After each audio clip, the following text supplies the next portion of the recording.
추후 만나시는 일정 정하신 거예요? 뭐 만나긴 만나야 되겠죠. 맨날 삐지지 말고 협상 좀 해.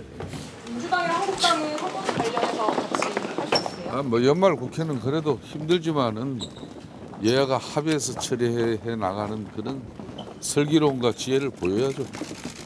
그리고 홍 대표가 뭐 폭넓게 판단할 거라고 봅니다. 날짜는 아직도 야당은 7일에 처리하자고 주장하세요?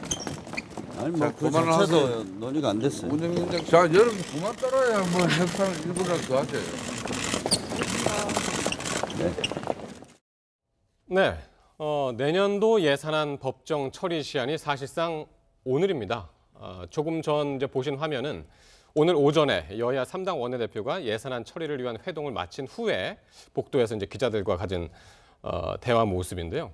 문희상 국회의장이 오늘 낮 2시까지 지났죠. 지금 1시간 지났습니다. 2시까지 교섭단체 간 합의를 기다리겠다. 그러면서 이제 그렇지 못할 경우에는 본회의를 열어서 정부 예산안을 상정하고 정부의 제안 설명까지 진행하겠다라고 한 상황인데 지금 어떻게 되고 있는 상황인지 혹시 업데이트가 된 게 있나요? 지금까지는 모르겠습니다만 어쨌든 오늘 문희상 국회의장이 모든 국회의장이 전형적으로 그래왔듯 항상 예산안 처리 법정 시한을 넘기기 일수인 여야에다가 도저히 당신들이 합의를 못할 것 같으니까 나는 예정된 시한이 다가왔으니까 국회의장으로서 일단은 정부 안을 상정을 하겠다, 직권 상정을 하겠다 이런 의미입니다.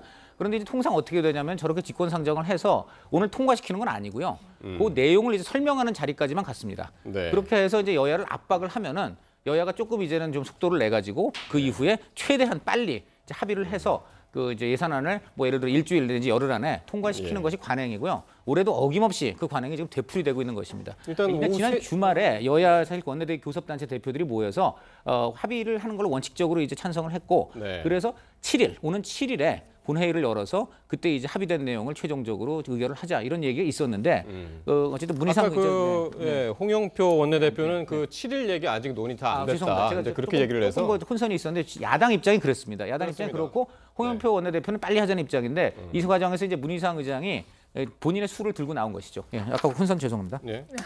네, 맞습니다. 12월 7일은 바른미래당과 자유한국당이 제시한 시한입니다. 그리고 여당은 가능한 빨리 하자. 지금 이렇게 얘기하고 있는 거고 과거에도 12월 2일 예산안 시한이 확정된 거는요. 2014년 이후입니다. 그렇죠. 2015년도 예산안 할 때 지금 저 표에서 말이죠. 그렇죠. 그때 한 번 지켜졌고. 네. 왜냐하면 그때는 선진화법으로 그냥 예산안이 여야 합의가 안 돼도 자동 부의되게 되어 있습니다. 그러니까 지금도 자동 부의되는 겁니다.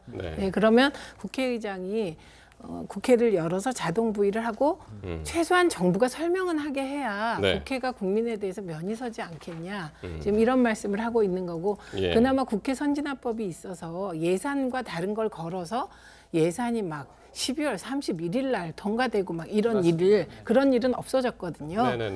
그러면 12월 7일 날 이제 만약에 통과가 되잖아요, 이번에. 그러면 선진화법 이후 가장 늦게 통과한 예산이 되는 거죠. 자, 그래서 이제 야당은 계속해서 졸속 심사를 막아야 된다. 이제 그렇게 주장은 하는데 지난 주말부터 이제 여야가 이른바 소위원회를 열어서 예산소위에서 넘어온 예산을 지금 심사하고 있는 거잖아요. 일단 예산 그 특위는 일이 다 끝난 거죠 지금. 11월 말을 기점으로요. 예결위 활동은 다 종료가 됐습니다. 종료가 됐고. 그렇기 때문에 그때까지 예결위안이 나오지 못하잖아요. 못했기 때문에 정부가 편성한 예산안이 자동으로 본회의에 부의가 되게 되는 상황인 거고요. 정부가 편성한 안을 그대로 통과시킬 수는 없기 때문에 여기에 수정안을 만들기 위해서 여야 예결위 간사가 모여있는 소소위라고 하는 곳에서 이제 심사를 하게 되는데 많은 국민들이 비판하게 되는 건 예결위는 속기록도 있고 공개적인 기록들이 남게 되는데 소소위에 들어가서 깜깜이로 예산을 이렇게 증액하고 감액하는 과정들이 거치다 보면 기자 한 명 못 들어갑니다. 470조 슈퍼 예산이라고 얘기를 하게 되는데 과연 국민의 눈높이에 맞는 예산 심사가 이루어지겠는가라고 하는 이런 목소리들이 커지고 있습니다. 그렇습니다. 그러니까 법적 기반도 없는 이제 소소위에서 아무도 모르는 와중에 여야 당사자들끼리 정부 뭐 기재위 소속으로 차관이나 담당 실장이 들어가겠죠. 그런 상황에서 이제 하는 게 이제 소위원회인데. 자, 지금 그게 이제 어떻게 진행이 될지 모르겠습니다. 지금 3시가 이제 지나고 있는 상황인데 본회의장이나 아니면 3시에 원내대표들이 다시 모여서 회의를 한다고 했으니까 그 속보가 들어오는 대로 다시 한번 여러분께 또 전해드리도록 하겠습니다. 한 가지만 더 얘기하면은 지금 이용호 무소속 의원은 이 바로 소소위원회 이 부분에 대해서 상당히 이제 지금 경계하고 비판하는 그런 1인 시위를 지금 하고 있잖아요. 이용호 의원이 이제 무소속입니다. 이제 국민의당이 바른정당하고 합당을 할 때 본인은 이제 그 반대해서 무소속으로 남아 있는 상황인데 사실 이런 예산 때 이제 가장 서름을 받는 의원들이 바로 무소속이죠. 왜냐하면 교섭단체에 소속이 안 돼 있다 보니까 본인의 특히 지역구에서 어떤 그 예산을 따내기가 굉장히 어렵습니다. 그런 모습이 상징적으로 투영된 게 바로 지금 저 장면인데 그 좀 전에 말씀하셨듯이 소소위가 완전 그야말로 밀실이고 비공개다 보니까 이 안에서 힘 있는 원내 교섭단체끼리 다 나눠 먹고 나 같은 무소속은 발 한 번 붙일 수 없는 구조가 돼 있다. 그래서 바로 지금 저 플래카드에 제일 중요한 건 지역 예산 배분하라. 본인의 지역구를 포함해서 지역 예산 배분하라라고 이야기를 하고 있는 것입니다. 어쨌든 소소위원회가 다시 한번 작동을 하게 돼서 하여튼 뭐 국회에 이 소식을 전할 때마다 이 얘기를 안 할 수가 없습니다. 소소위원회를.